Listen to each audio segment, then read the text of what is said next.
नमस्कार, आप देख रहे हैं विविध भारत न्यूज और मैं हूं आपके साथ सीमा नामदेव।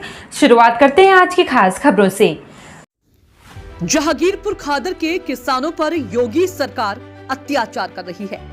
पिछले लगभग 6 दशकों से किसान जिस जमीन को जोत रहे हैं और जिसके वो रजिस्ट्री शुदा मालिक हैं, लेकिन योगी सरकार ने बिना किसी सूचना के किसानों की मेहनत की कमाई खड़ी फसल पर बुलडोजर चलाकर अन्यायपूर्ण कार्य किया है।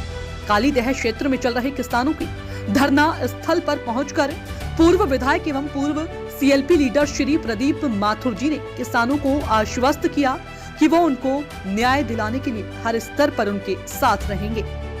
वृंदावन कांग्रेस अध्यक्ष श्री नूतन बिहारी पारीक ने कहा कि वर्तमान सरकार किसान विरोधी सरकार है।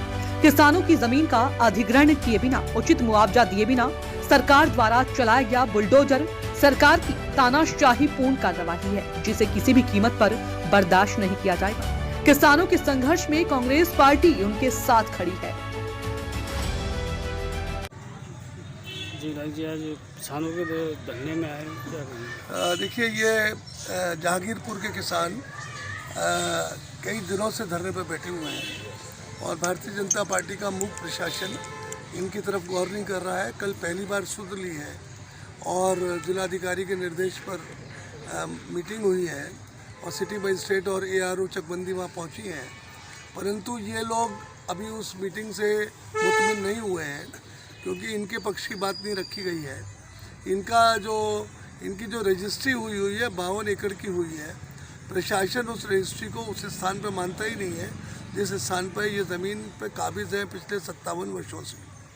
आज स्थिति यह है कि इनकी सारी फसल को जोत दिया गया है और इन पर लाठी और डंडे बरसाए गए हैं।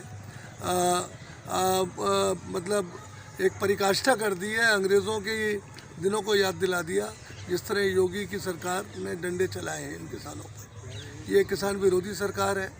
बेरोज़गारी इस कदर चरम सीमा पर है और ऐसे समय में फसल का उजाड़ा जाना, कौन सी ऐसी आवश्यकता थी कि कोई बड़ा काम होना है या कोई परियोजना तत्कालिक बनाई जानी है या नींवें खुदनी है। अच्छी खासी मेहनत की कमाई जो इनकी होती थोड़ी बहुत, जो बीज बो के अंकुरित हुए थे उन पर भी इन्होंने अपना जेसीबी और बुलडोजर चला दिया। तो तानाशाही की परिकाष्ठा है। प्रशासन को ऐसा नहीं करना चाहिए था। इसके साथ बैठ के बातचीत होनी चाहिए थी, सुलहनामा होना चाहिए था। किसान ही बैकबोन है इस देश का, परंतु मुझे पता है कि मोदी जी की कोई भी सद्भावना किसानों के साथ नहीं रहती। खाते में 6,000 रुपये डालने से किसान का पेट नहीं भरा करता, चाहे लोग उससे भ्रमित हो जाए। मैं जानता हूँ और मुझे सब दुनिया को पता है किस तरह सैकड़ों किसान मर गए थे जब किसानों का आंदोलन दिल्ली की सरहद पर चला था, बॉर्डर्स पर चला था। तो ये तो किसान विरोधी सरकारें, हमें उम्मीद कम है, परंतु इनके संघर्षों के साथ हम भी खड़े होंगे। हम कोई पॉलिटिक्स करने नहीं आए हैं क्योंकि हमारा इन लोगों से जुड़ाव है और यहाँ 20 साल हम एमएलए रह चुके हैं। वर्तमान विधायक को तो कोई लेना देना नहीं है, कोई सरोकार नहीं है।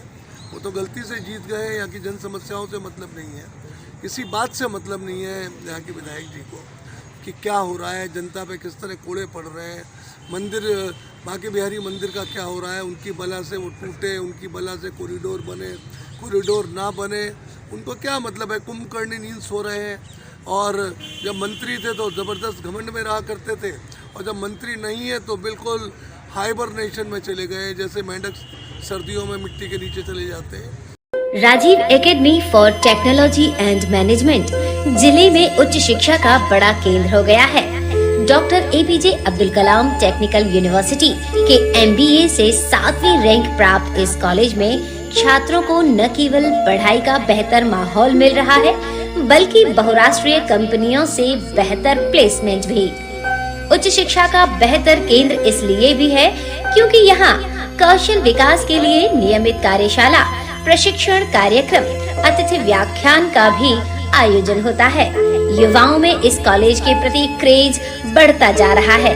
कॉलेज की विशेषता है कि औद्योगिक क्षेत्रों की यात्रा कराकर विद्यार्थियों को व्यावहारिक ज्ञान भी दिया जाता है, जो उनके जीवन में महत्वपूर्ण भूमिका निभाता है।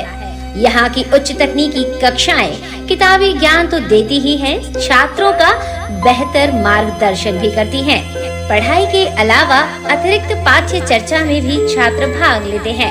इससे उनका आत्मविश्वास तो बढ़ता ही है, साथ ही व्यक्तित्व में भी सुधार होता है।